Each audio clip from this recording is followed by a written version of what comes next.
السلام علیکم۔ اعوذ باللہ من الشیطان اللعین الرجیم۔ بسم اللہ الرحمن الرحیم۔ الحمد للہ رب العالمین والصلاة والسلام علی اشرف الانبیاء والمرسلین سیدنا و مولانا ابی القاسم محمد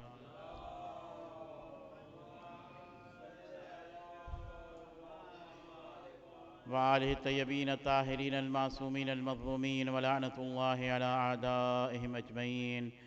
اوصیکم عباد اللہ بالاعتصام بالتقوی فإنہ حبل المتین عروۃ الوثقی۔ اما بعد فقد قال اللہ تعالی فی کتابہ المجید وهو قولہ الصادقین وقولہ الحق۔ بسم اللہ الرحمن الرحیم۔ وإن هذه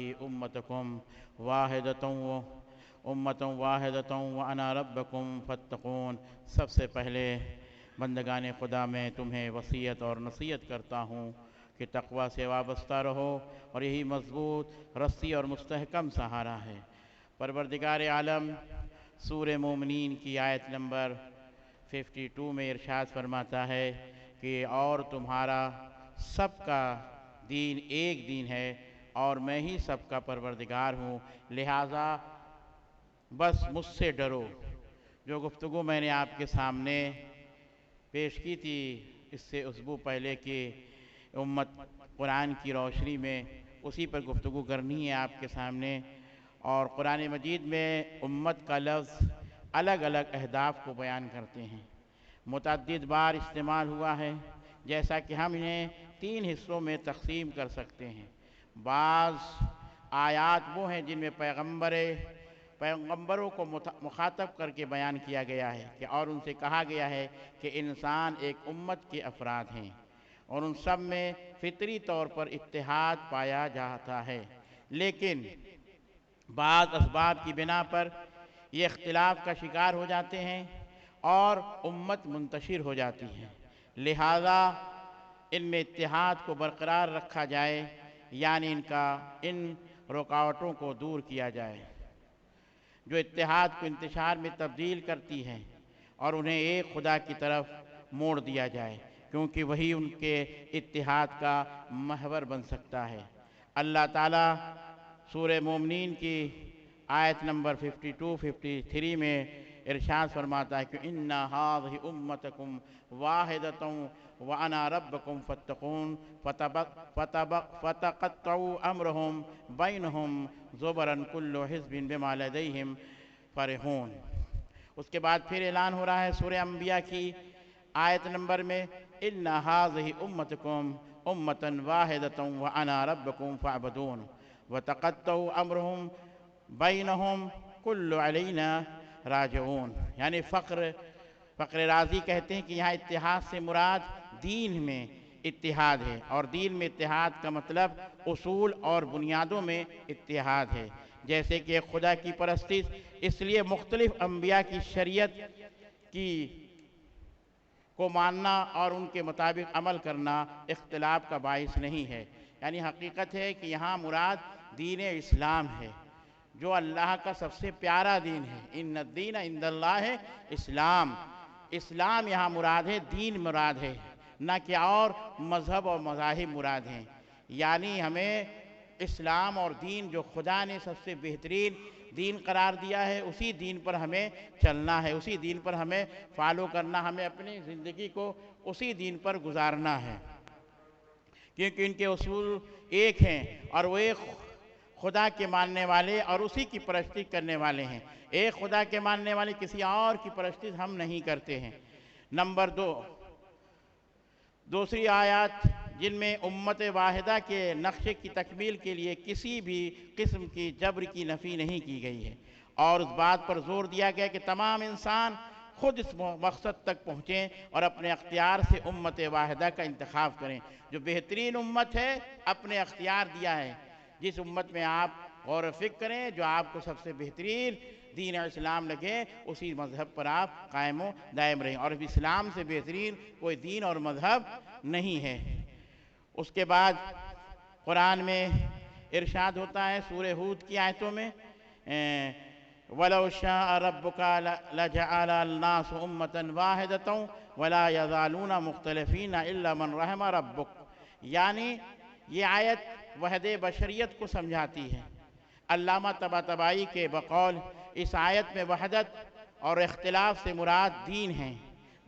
وحدت و اختلاف سے مراد دین ہے، اور فخر رازی بھی اسی آیت میں وحدت دین کو مانتے ہیں، یعنی علامہ طباطبائی بھی کہتے ہیں وحدت سے مراد دین ہے، اور فخر رازی بھی اسی آیت کو دین قرار دیتے ہیں۔ اس کے بعد پھر اعلان ہو رہا ہے سورہ شعراء میں وَلَوْ شَاءَ اللَّهُ لَجَعَلَهُمْ أُمَّةً وَاحِدَةً لَكِنْ يُدْخِلُ فِي مَنْ يَشَاءُ فِي رَحْمَتِهِ وَالظَّالِمُونَ مَا لَهُم مِّن وَلِيٍّ وَلَا نَصِيرٍ۔ یہ آیت بھی وحدت بشری کو بیان کرتی ہے۔ علامہ طباطبائی اور فخر رازی دونوں اس آیت کو مانتے کہ خدا اس آیت میں اپنے پیغمبر سے فرماتا کہ اگر خدا چاہتا تو سب لوگوں کو ایک دین پر ایک صفات کا حامل قرار دیتا، اس طرح سے کہ صحیح راستے پہ چلتے ہوئے جنت میں جائیں یا سب نافرمانی کرتے ہوئے جہنم کے مستحق بن جائیں۔ اگر خدا چاہتا تو پھر کوئی بھی کہیں نہیں جا سکتا، ہل ہی نہیں سکتا ہے۔ بغیر مرضی پروردگار کے جب ہوا نہیں چل سکتی، پتے نہیں ہل سکتے، تو پھر انسان کہاں ہل سکتا تھا؟ آج جو انسان بول رہا ہے فراٹے سے، جو چاہے منمانی کر رہا ہے آج انسان، مگر جب خدا، بزرگوں کی کہاوت ہے، بزرگ کہتے ہیں، مثال دیتے ہیں کہ وہاں کی جو لاٹھی چلتی ہے یا ڈنڈا چلتا ہے خدا کی بارگاہ میں، اس میں صوت نہیں ہوتی ہے، اس میں آواز نہیں ہوتی ہے، مگر جب وہ کسی کے اوپر گرتا ہے تو اس کو حقیقت سمجھ لینا چاہیے کہ یہ اذیتیں، یہ مشکلیں، پریشانیاں جو ہم پر آئی ہیں یہ ہیں کیا؟ اتنی بڑی مشکل، اتنی بڑی پریشانی جو ہم پر آئی ہے، یہ ہے کیا؟ یہ عزیزو ہمیں غور و فکر کرنا چاہیے، سوچنا چاہیے کہ کہیں ایسا تو نہیں عطاب پروردگار تو نہیں ہے، جیسے میں نے اس دن کہا، رات کی مجلس میں کہا کہ انسان کے گناہ ایسے ہوتے ہیں کہ مچھلی شب جمعہ سر پانی سے نکال کے خدا کی بارگاہ میں دعا کرتی ہیں، چوپائے جانور صحرا میں دعا کرتے ہیں کہ پروردگار انسان کی گناہ کی وجہ سے ہم پر عذاب نہ نازل کرنا۔ یعنی اتنا انسان گناہگار ہوتا ہے کہ جانور پناہ مانگ رہا ہے اور خدا سے کہہ رہا ہے خدا ان کے وجہ سے مجھ پر عذاب نازل نہ کرے۔ مگر عزیزو حقیقت یہی ہے کہ آج جو دنیا قائم و دائم ہے، آج جو کچھ باقی ہے، یہ حجت خدا حضرت ولی عصر کی وجہ سے، یہ زمین آج جو باقی انہی کی وجہ سے باقی ہے۔ صلوات پڑھیں محمد وآل محمد پر۔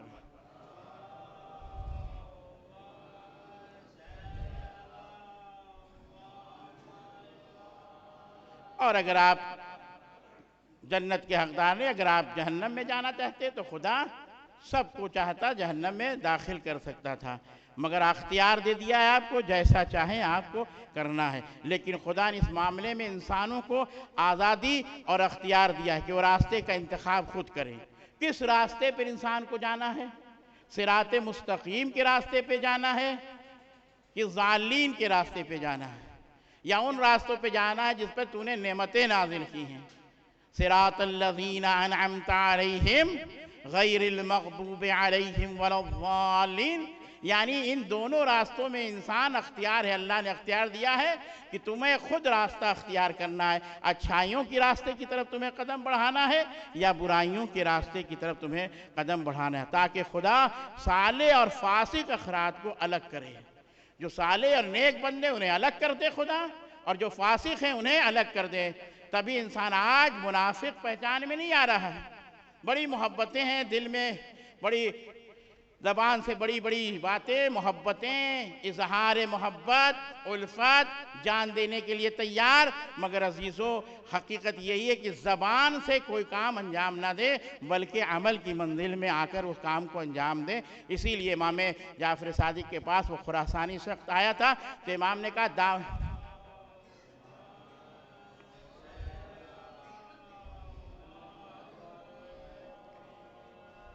دعوے محبت تو کر رہے ہو مگر عمل کی منزل میں تم کہاں ہو؟ تو تندور میں کہا کود جاؤ جلتے ہوئے، مگر نہ کودا، اور ہارون مکی کود گئے، اور امام نے آ کے بتایا کہ ایسا کوئی ہے؟ اگر ایسا کوئی ہو تو اپنے امام کو انقلاب یا جہاد کا تم حکم کا، ایسا تو خراسان میں کوئی نہیں پایا جا سکتا ہے۔ تو انسان غور و فکر صالح اور فاسق افراد کو الگ کرنا چاہتا ہے خدا۔ صالح افراد کو جنت میں اور فاسقین کو جہنم میں بھیجے گا۔ جو نیک بندے ہوں گے اس روح زمین پر اللہ اسے جنت میں جگہ دے گا، اور جو فاسقین ہوں گے پروردگار انہیں جہنم میں بھیج دے گا۔ احسن الحدیث بسم اللہ الرحمن الرحیم والعصر ان الانسان لفی خسر الا الذین آمنوا وعملوا الصالحات وتواصوا بالحق وتواصوا بالصبر۔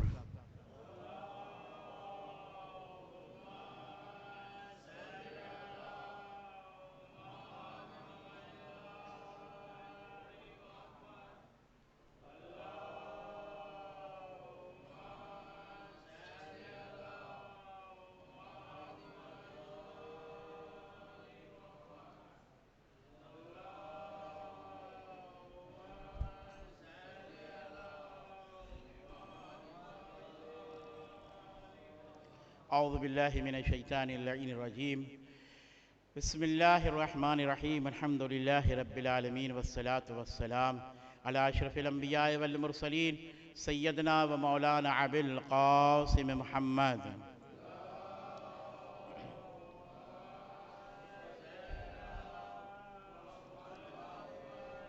وآلہ الطیبین الطاہرین المعصومین المظلومین ولعنۃ اللہ علی اعدائہم اجمعین۔ اما بعد فقد قال امیر المؤمنین علیہ السلام یا کمیل احسن الحلیۃ المؤمن التواضع وجمال تأقف وشرف التفقہ وعزہ ترک القال والقیل۔ اسباب عزت و شرف، مولا کائنات کتاب تحفۃ العقول کتاب ہے، صفحہ نمبر 272 میں امام سے یہ حدیث نقل ہے۔ مولا کائنات کمیل کی طرف مخاطب ہو کر بیان کرتے ہیں کہ اے کمیل، مومن کا بہترین زیور تواضع ہے، اور اس کی خوبصورتی عفت اور پاک دامنی ہے، اور اس کا شرف تفقہ اور آگہی ہے، اور اس کی عزت قیل و قال اور بیہودہ گفتگو کا ترک کرنا ہے۔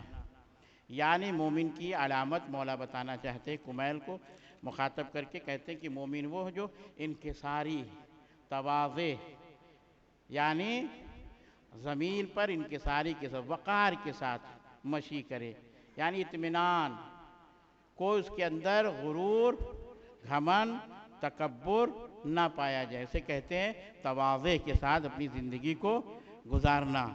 حضرت امیر المومنین علیہ السلام اس روایت میں 4 اہم اور اثر انگیز باتوں کی جانب اشارہ فرماتے ہیں، اور در حقیقت حضرت امیر المومنین علیہ السلام ان 4 جملے کو نئے معنی دیتے ہیں اور بعض کلمات کو نیا مفہوم عطا کرتے ہیں۔ ہم اختصار کی غرض سے فقط پہلے ہی جملے کی مختصر وضاحت کریں گے۔ پہلا جملہ، مومن کا بہترین زیور تواضع ہے، انکساری۔ امام نے مذکورہ جملے میں زینت کو ایک نئی مفہوم میں پیش کیا ہے، اور اسے مادی معنی سے نکال کر معنوی روحانی معنی عطا کیا ہے۔ زینت مومن کے عنوان سے تو تواضع کے بارے میں قرآن اور حدیث میں کافی بیان ہوا ہے، یعنی تواضع کے سلسلے میں قرآن میں بہت سی حدیثیں، قرآن میں آیتیں موجود ہیں اور حدیث بھی بہت سی موجود ہیں تواضع کے سلسلے میں۔ سورہ لقمان میں، جیسا کہ سورہ لقمان میں آیت نمبر 18 میں اعلان ہو رہا ہے وَلَا تَمْشُوا فِي الْأَرْضِ مَرَحًا، اور زمین میں اکڑ کر نہ چلنا۔ یہ زمین جو اللہ نے تمہیں بنائی ہے، اس پر جو تم چل رہے ہو، اکڑ کے نہیں چلنا۔ ایک چھوٹی سی ہوا اگر مارا نہ پروردگار عالم نے، تو پیر سے لے کر بدن شل کر دے گا اور تم پھر چلنے کے لیے محتاج ہو جاؤ گے۔ مگر وہ اتنا کریم ہے، وہ دیکھنا چاہتا ہے چل رہا کب تک اکڑ کے چلے گا۔ میرے سامنے کسی کی اکڑ کامیاب نہیں ہو سکتی ہے۔ تم کسی کے سامنے اکڑ رہے ہو، مگر یاد رکھنا یہ اکڑ کر چلنا روح زمین پر جو ہم نے تمہارے لیے بنایا ہے، ایک مختصر سے کہتے ہیں، ایک ہوا لگی ہمارے جسم میں اور ہمارا پیر، ہاتھ، زبان، منہ سب شل ہو گیا۔ یعنی ہوا کو دیکھا نہیں، کسی نے تماچے نہیں مارے آنکھیں، کسی نے لاٹھی نہیں مارا آپ کو، ایک ہلکی سی ہوا نہ جانے کہاں سے آئی اور سارا غرور، گھمن اور تکبر، اکڑ کے چلنا، ایٹ کے چلنا، زمین پہ پاؤں مار کے چلنا، سب کے سب اسی روئے زمین پر دھرا رہ گیا۔ تو انسان کو اس روئے زمین پر اکڑ کرنا چلنا ہے۔ یہاں پر کیا مشی سے مراد عام چلنا پھرنا ہے، جو تواضع کے مصادیق میں سے ہے۔ مشی کا معنی اس سے کہیں زیادہ وسیع ہے، اور سماجی اور سیاسی اور ثقافتی طور طریقے، پالیسیوں، نیز چھوٹے بڑے اقدامات پر مشتمل ہے۔ بعید نہیں کہ یہاں پر دوسرا معنی بھی مراد ہو۔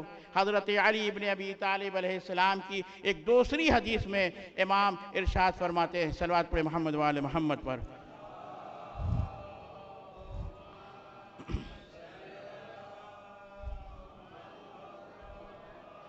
امام ارشاد فرماتے ہیں کہ ثمرۃ التواضع المحبت و ثمرۃ الکبیر المصبت، تواضع کا نتیجہ ثمرہ محبت، دوستی اور جلوب قلب ہے۔ یعنی انسان اگر یہاں تواضع اور انکساری سے اگر اس روح زمین پہ چل رہا ہے، اکڑ کے نہیں چل رہا ہے، تو اس کی ثمرہ جو پیدا ہوگا وہ کیا ثمرہ پیدا ہوگا؟ محبت کا ثمرہ پیدا ہوگا۔ میں کسی کے سامنے اکڑ کے چلوں تو مجھ سے کوئی محبت نہیں کرنے والا ہے، گھر والے بھی نہیں محبت کریں گے، باہر کی بات تو چھوڑ دیجئے، کیونکہ میں کسی کو منہ ہی نہیں لگا رہا ہوں۔ یعنی مجھ سے بڑا کوئی روئے زمین پہ نہیں ہے۔ وہ اب یہ سوچنے لگا، جب فرعون جیسا، حامان جیسا، قارون جیسے لوگ جب باقی نہ رہے اس روح زمین پر، تو ہماری کیا اوقات ہے، ہماری کیا بساط ہے؟ صدام نہ رہا ملعون، قذافی نہ رہا، اور دیگر ملک کے جو بڑے بڑے وزراء جنہیں فخر تھا کہ تا قیامت ہماری حکومت قائم رہے گی، اللہ نے 1 منٹوں میں ساری حکومت دھر کے زمین پہ رکھ دیا۔ تو ہمیں غور و فکر کرنا چاہیے، اتنا کچھ ہونے کے بعد، سب کچھ ہونے کے بعد، میزائل ہونے کے بعد، ہتھیار ہونے کے باوجود بھی کچھ کر نہ سکا۔ مگر عزیزو، ہمیں غور و فکر نے تواضع پیدا کیجئے۔ آج دنیا محبت سے جو ہمارے مراجع کو چاہتی ہے وہ تواضع ہے، انکساری ہے۔ آج جو مراجع ہمارے دلوں میں بسے ہوئے ہیں، یہ محبت ہے ان کی انکساری ہے، ان کا تواضع ہے، کہ جو آج مراجع کرام سے ہمارے دلوں میں محبت ہے۔ بہت سے ایسے لوگ ہیں جو جنہوں لوگ سے محبت لوگ نہیں کرتے ہیں۔ آج دنیا پر آپ نگاہ اٹھا کر دیکھ لیجئے، بہرحال گفتگو ہوگی اس سلسلے میں بھی، بہرحال انسان محبت سے روح زمین پہ رہے، اور اس محبت کا نتیجہ ثمرہ بہت اچھا ہوتا ہے۔ حقیقت یہی ہے کہ اگر آپ اکڑ کے کہیں چل رہے، خدا نہ خواستہ کہیں ایسے مقام پر آپ گر گئے اور میں ادھر سے گزرا، تو کہیں گے اسے کیا میں اٹھاؤں، تو روح زمین پہ اکڑ کے چل رہا تو خود اٹھ جائے۔ مگر عزیزو، اگر وہی محبت ذرا سا بھی انسان ٹھوکر کھایا، اور ہر محب اہل بیت کی زبان سے یہی تو نکلتا ہے، یا علی مدد، یعنی اس کی حفاظت کے لیے یہ آواز نکال رہا ہے۔ عزیزو، انسان کو چاہیے کہ محبت انکساری سے دنیا میں رہے، اور تکبر خود پرستی کا نتیجہ کینہ، عداوت اور دشمنی تیار کرتا ہے۔ یہی تکبر، یہ ساری چیزیں آپ کے یعنی انسانوں کے اندر پیدا کر دے۔ خود پرستی کو ترک کرنے کے معنی میں تواضع تمام لوگوں، خاص کر اہل علم طبقہ اور معاشرے کی مثال ممتاز لوگوں کے لیے بہت اہم ہے۔ تواضع کی علامتوں میں سے ایک پہلی تواضع میں سے کیا ہے؟ سلام۔ یہ پہلی انکساری بتا، اگر انسان کے اندر تواضع ہے تو انسان سب سے پہلے وہ سلام کرے گا۔ اگر اس نے سلام نہ کر رہا ہے تو بس سمجھ جائیے کہ اس کے اندر غرور پایا جا رہا ہے، اس کے اندر تکبر پایا جا رہا ہے۔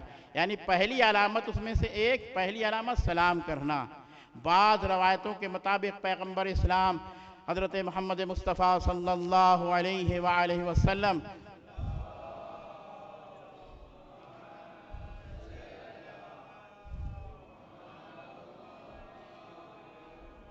پیغمبر اسلام ہمیشہ پہلے سلام کیا کرتے تھے، اور اس طریقے سے لوگوں کے قلوب کو اپنی طرف جذب کیا کرتے تھے۔ اگر امام حسن اس شامی شخص کو گالی کے بدلے میں، برا بھلا کہنے کے بدلے میں برا بھلا کہتے، تو کبھی بھی اس کے دل میں محبت پیدا نہ ہوتی، بلکہ شب و شتم کے مقابلے میں امام حسن نے سلام پھیرا اس کے لیے۔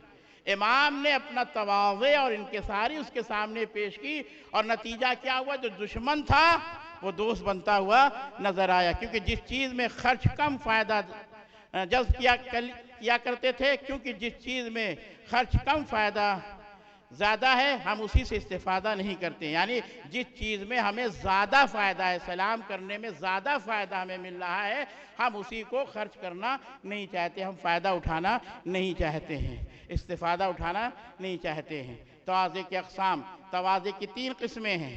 خدا کے سامنے تواضع،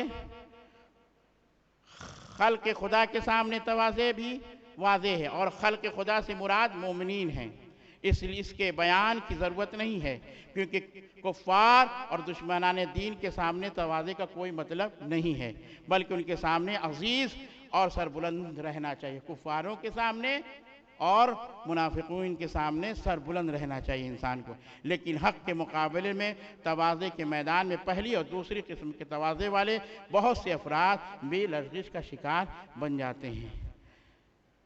ہمارے اندر اپنی غلطی کے اعتراف کی جرات ہونی چاہیے، اور ہمیشہ حق کے سامنے سر تسلیم خم کر دینا چاہیے۔ یعنی حقیقت یہی ہے عزیزو، آج دیکھیے آج پوری دنیا کس بات پر غور و فکر کرے کہ آج پھر اسی شخص نے جس نے قرآن کی 26 آیتوں کے بارے میں بیان دیا تھا، اسی ملعون نے پھر پیغمبر اسلام حضرت محمد مصطفیٰ صلی اللہ علیہ وآلہ وسلم کے سلسلے میں بیان دیا ہے۔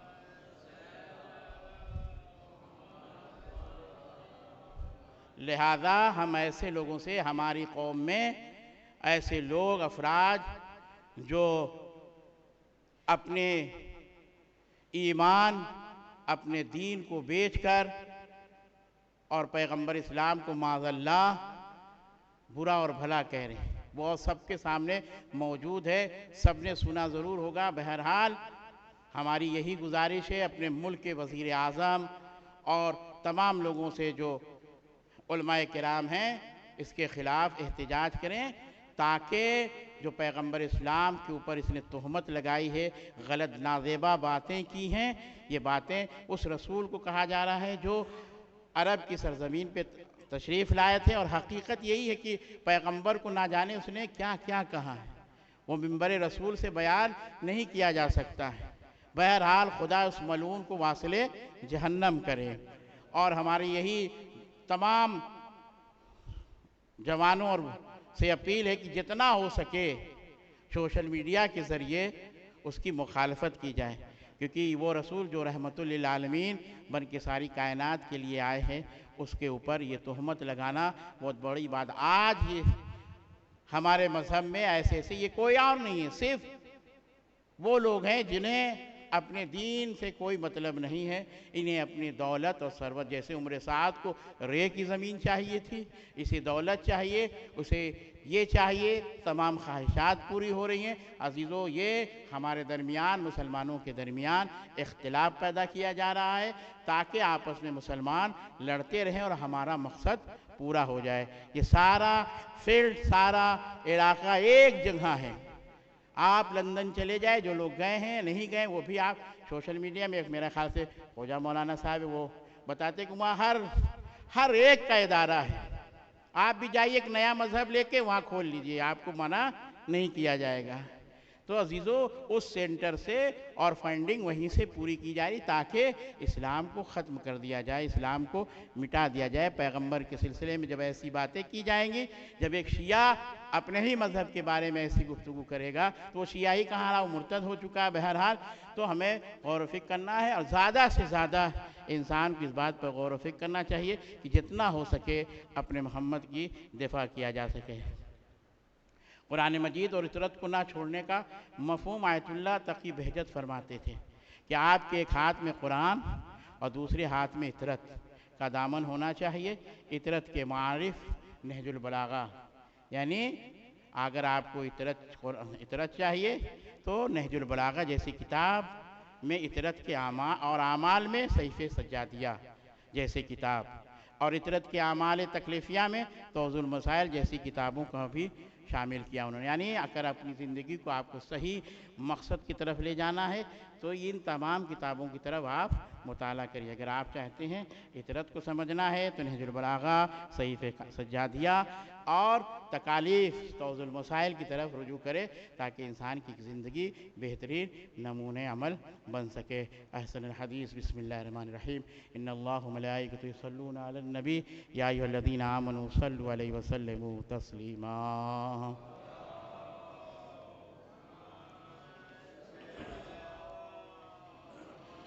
اللہم صلی علی سید المرسلین و شفیع مذنبین نبینا محمد صلی اللہ علیہ وآلہ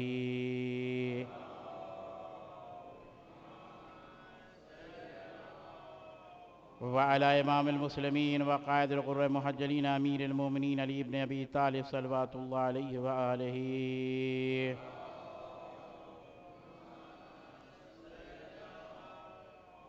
وعلى سيد نساء العالمين وبث خاتم نبينا سيدنا فاطمة بنت رسول الله صلوات الله عليها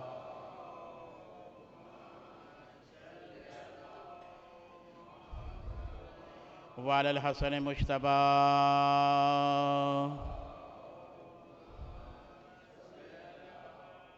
والحسين شهيد بكربلاء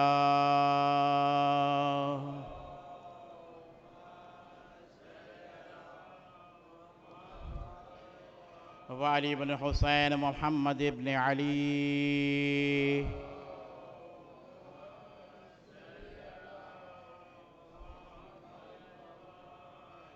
وجعفر بن محمد وموسى بن جعفر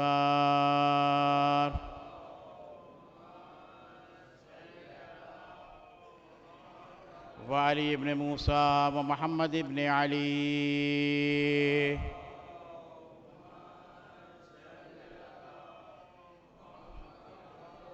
وعلي بن محمد والحسن بن علي عليهم الصلاة والسلام.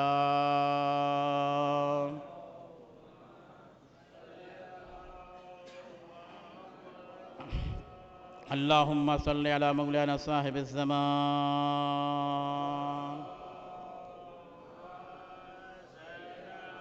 ما هي آثار بدع والطغيان ودم ابن الشرك والنفاق خاص بقي شقاء صلوات الله وسلام علیہ وآباء الکرام اتصال علیہ ویام.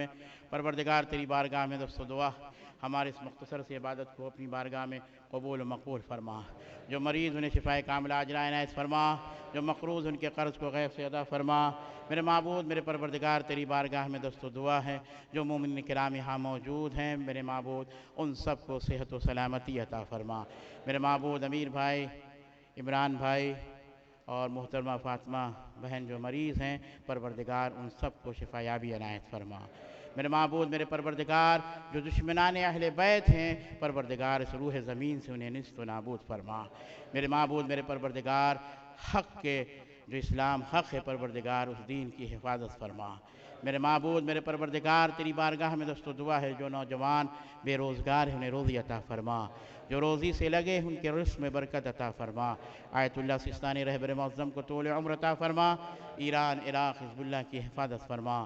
میرے معبود میرے پروردگار تیری بارگاہ میں دست و دعا ہے ہم سب کو کربلائے معلیٰ جنت البقیع کی زیارت نصیب فرما. میرے معبود بہت سے مومنین نے میرے سپر دعا کے لیے کہا پروردگار ان کی جو دلی حاجات ہیں ان کی حاجتوں کو پوری فرما.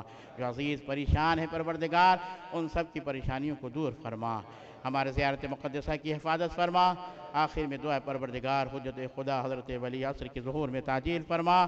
ہم سب کو ان کے اعوان و انصار میں شامل فرما. تقبل منا انک انت السمیع العلیم والحمد للہ رب العالمین. السلام علیکم ورحمۃ اللہ وبرکاتہ.